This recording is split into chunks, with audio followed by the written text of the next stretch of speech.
Bom dia, pessoal, tudo bem com vocês?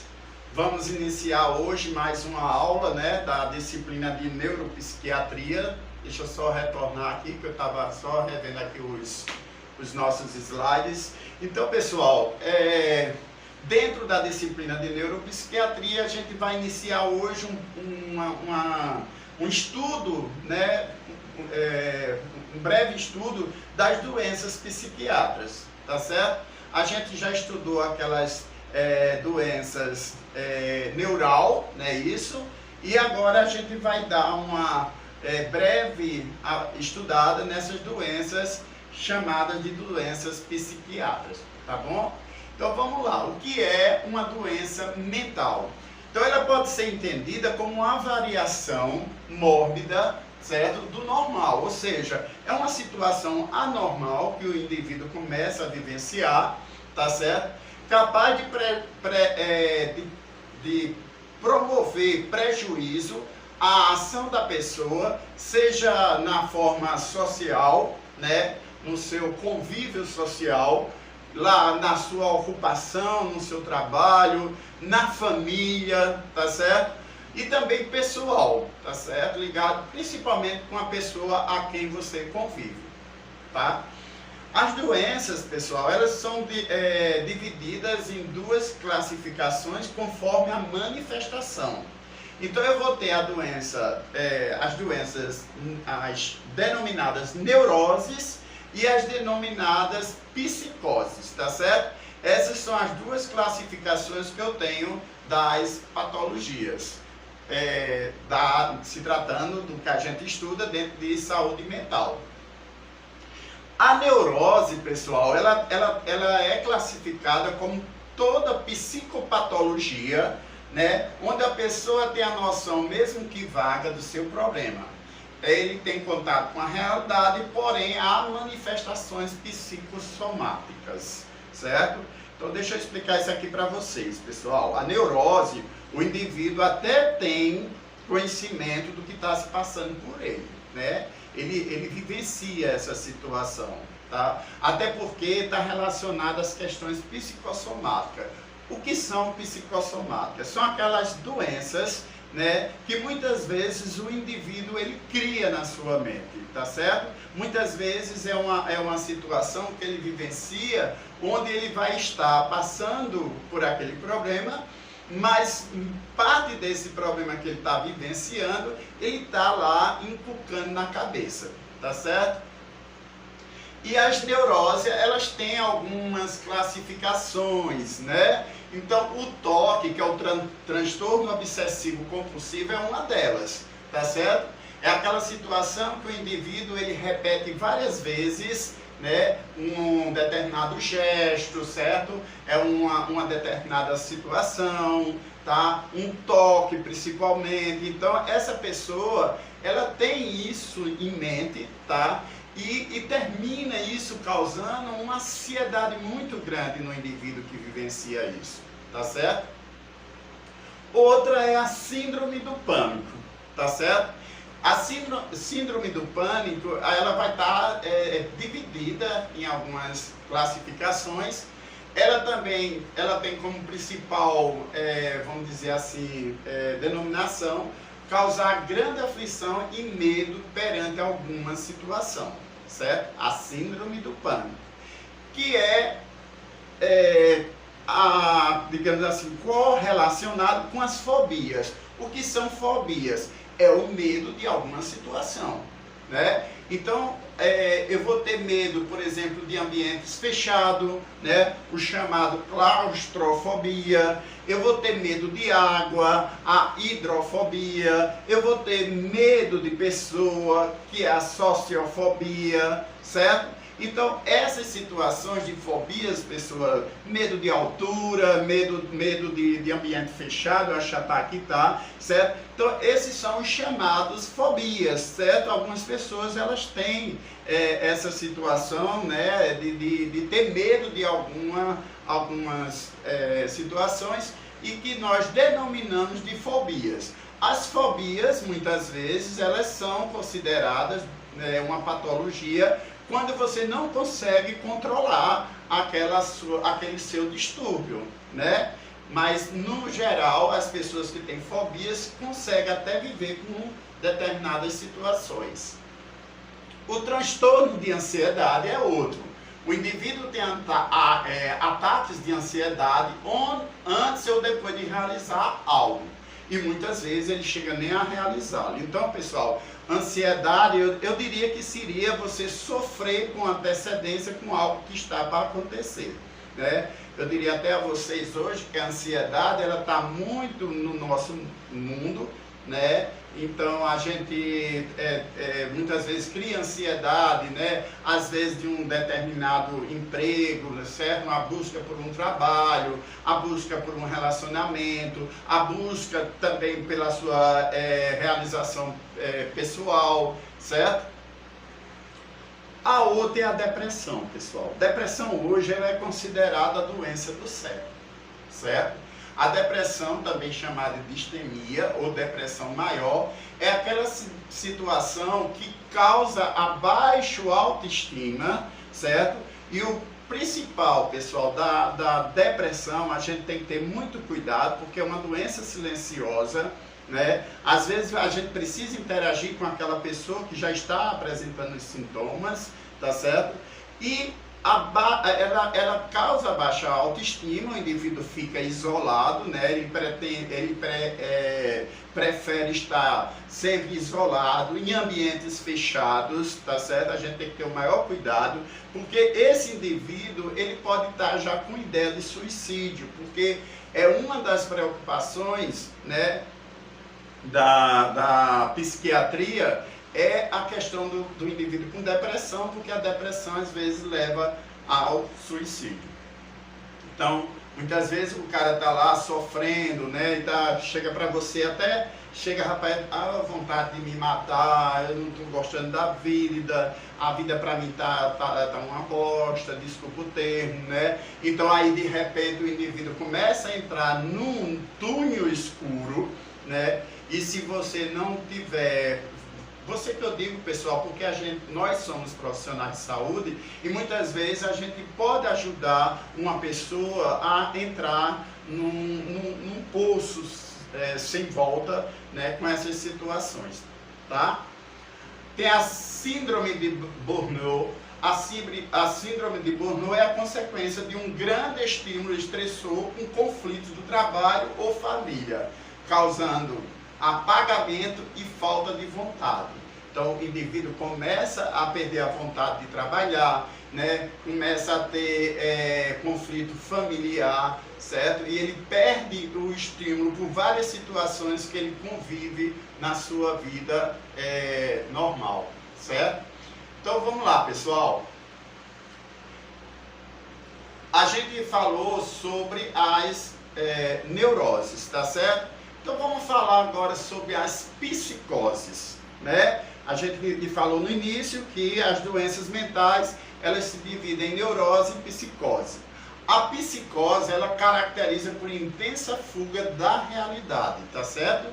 É como a filosofia a chama de loucura. Então, pessoal, a psicose, diferente da neurose, certo? Nesse estado aqui, o indivíduo, ele realmente foge da realidade.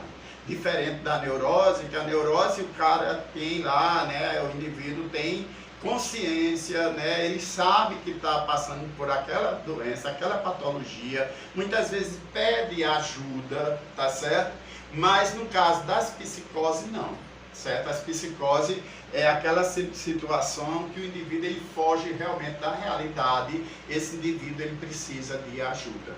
Então, ela está classificada pela manifestação, então eu vou ter pela manifestação a esquizofrenia e o transtorno bipolar, certo? São essas duas manifestações que acometem a psicose. Pelo aspecto neurofisiológico, eu vou ter ela de forma funcional e orgânica, certo? E pela intensidade, eu posso ter ela de forma aguda ou crônica. Então, qualquer indivíduo, né, qualquer um de nós, estamos, vamos dizer assim, corremos o risco de passar por uma situação dessa e precisar de ajuda. A esquizofrenia, né, que se manifesta, ela vai se manifestar desde o início da idade, principalmente no período de adolescência, tá certo, pessoal? E também na fase da idade adulta. É bom a gente frisar, pessoal, que toda doença mental, ela tem, vamos dizer assim, um histórico lá atrás, né? Então, muitas vezes, a mãe, porventura, nega o filho no ventre, né, no período da gestação, e isso lá na frente vai ocasionar problemas para essa pessoa, né? É como a mãe que, porventura, tomou medicamento abortivo. A criança nasceu toda sadia fisicamente, mas lá na frente ela vai ter comprometimento psicológico, certo? Aí nós vamos ter os delírios, que são ideias falsas, das quais o paciente tem convicção absoluta. É aquela situação, ele começa a ter delírios, achar que está sendo perseguido, que está sendo vigiado, está ouvindo vozes, né? Como também alucinações, que é bem semelhante ao delírio. As alucinações são percepções falsas dos órgãos dos sentidos, né? As alucinações mais comuns na esquizofrenia são as auditivas, em forma de voz, certo? Que pode ser também pela intensidade, ok? Alterações do pensamento também podem ocorrer, ideias que podem se tornar confusas e desorganizadas, difícil de compreender. Alterações da afetividade, muitos pacientes têm uma perda de capacidade de reagir emocionalmente, né, ficando indiferentes e sem expressão afetiva. Diminuição da motivação. Olha, pessoal, a motivação é o que nos move no nosso dia a dia, certo? É quem nos estimula a acordar, a cumprir um dia de atividade, seja no trabalho, seja no estudo, tá certo? Então, o indivíduo fica desanimado, não sendo mais capaz de enfrentar tarefas do dia a dia, quase não conversa, fica isolado, certo? Aliás, o confinamento social é justamente uma das patologias que a gente pode citar como exemplo, certo? Também tem as alterações bioquímicas dos neurotransmissores. A dopamina, pessoal, segundo os estudos relatam, né, é um dos principais neurotransmissores, né, que são afetados e que termina causando os distúrbios, né, emocionais e psíquicos, tá certo? No caso do tratamento dessas doenças, certo? Primeiramente, pessoal, lembrando que a gente estudou lá no início, né, do estudo da psiquiatria, que antigamente o tratamento para as doenças psíquicas eram feitos especialmente com choque elétricos, vocês lembram, certo?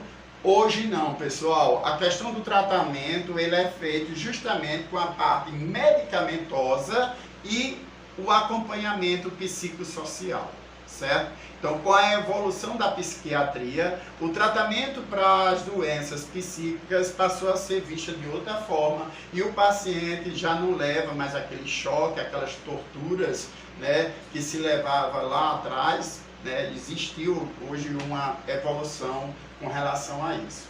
E a gente vai ver lá na frente justamente a atuação dos CAPs, né, que é o Centro de Atendimento Psicossociais, onde o indivíduo que tem esse tipo de transtorno, ele é acompanhado. Transtorno afetivo bipolar é outro distúrbio, pessoal, dentro da psiquiatria. Ele é denominado, era denominado pela psiquiatria como uma psicose maníaca depressiva, tá certo? Só que houve uma mudança, né,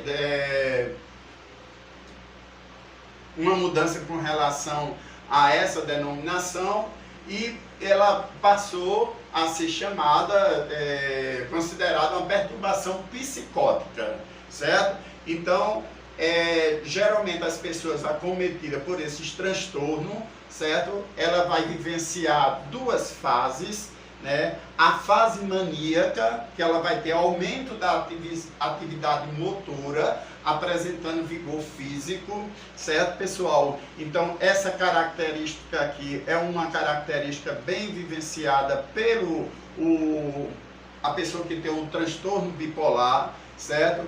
Ela vai ficar super ativa, ela tem muita energia, ela quer fazer várias coisas ao mesmo tempo, tá certo?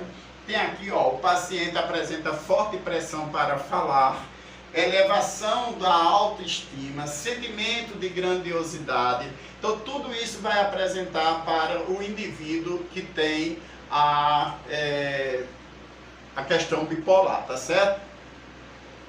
Ainda tem, pessoal, outros sintomas que a gente vai ver desse paciente. Maneira de falar, geralmente ela fala em tom alto, né, em voz alta. Cantar é um dos, vamos dizer assim, um dos gestos frequentes nessa pessoa. A necessidade do sono de uma pessoa acometida nessa situação fica menor, tá? E ela fica quase o dia e a noite com hiperatividade. Ela é uma pessoa que fica muito ativa, tá certo? E é isso. Na realidade, pessoal, simplificando, é um sintoma bem maníaca, certo? Eufórica, tá certo? É por isso que hoje também se chama depressão maníaca eufórica. A fase depressiva dessa mesma doença, pessoal, ela já ocorre de forma oposta da fase eufórica, certo? A fase maníaca, o humor está deprimido, né? Então a autoestima começa a ficar em baixa, sentimento de inferioridade, essa pessoa começa a sentir, a capacidade física também começa a estar comprometida, né? Ela começa a sentir cansaço e também a sensação de cansaço passa a ser constante, tá certo? Pessoal, só para a gente encerrar, eu já estou com o horário e essas aulas é ruim por isso, que a gente não pode se estender, isso é um assunto bem, vamos dizer assim, profundo para a gente estudar, mas infelizmente a questão das formas que a gente está estudando nos deixa a prolongar. O tratamento, pessoal, eu falava há pouco que a gente deixou, né, a psiquiatria deixou de utilizar os sistemas de choque elétricos que usava muito, né, no início da psiquiatria, como a gente estudou, e hoje a questão do tratamento é através da ação psicológica, né, a psicossocial, a reinteração ao indivíduo, né, no mundo social, mas antes tem a questão do tratamento medicamentoso, tá certo? Geralmente é utilizado, né, conforme a necessidade, medicamentos antidepressivos, medicamentos ansiolíticos, medicamentos anticonvulsivos. Então, geralmente existe uma série de medicamentos, né, que são utilizados para esses tratamentos das doenças psíquicas, ok? Pessoal, a gente vai ficando por aqui, tá certo? A gente vai estar estudando a partir da próxima aula os distúrbios alimentares, que também é uma doença psíquica, certo? A chamada bulimia. Então a gente vai estar vivenciando essa questão desse tipo de doença e eu aguardo vocês na próxima aula. Até logo, pessoal. Obrigado pela atenção.